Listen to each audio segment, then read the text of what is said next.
Hello. Hello! ఏవండి చెప్పండి? ఏయ్! నేను నా ఫ్రెండ్‌ని తీసుకొని ఇంటికొస్తున్నాను. డిన్నర్ అంతా రెడీయేనా? అలాగే రండి. మీరు చెప్పినట్టు డిన్నర్ రెడీ చేస్తున్నాను. ఓకే. ఓకే. బాయ్. ఓకేనండి.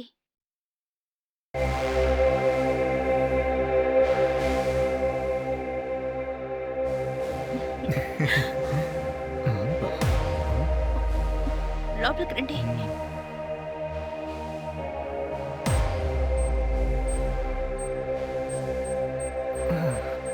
కూర్చోరా. ఆ! ఆ! ఏవండి నేను వెళ్లి టీ తీసుకొస్తానండి. హ్మ్. ఆ! ఇంకేంట్రా విషయాలు? ఏం లేవురా. నువ్వే చెప్పాలి. ఏవండి టీ తీసుకోండి. హ్మ్.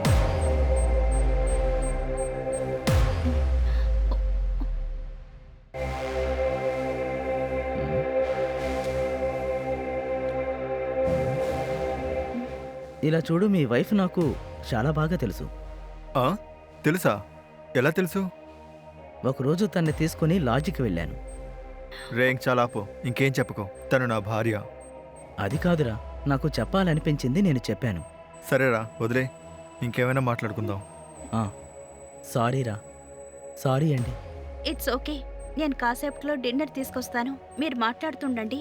నేనొచ్చేస్తాను. ఓకే మా. హ్మ్.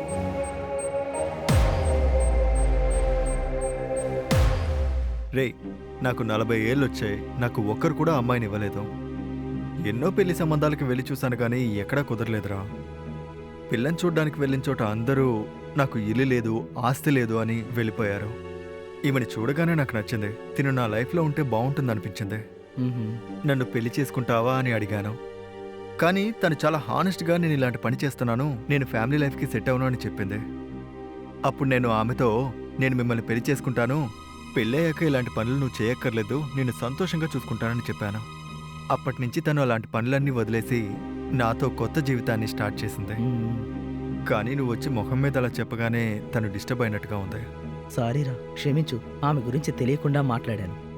ఇక నుండి నీకు ఎంత రెస్పెక్ట్ ఇస్తానో ఆవిడకి కూడా అంత రెస్పెక్ట్ ఇస్తాను.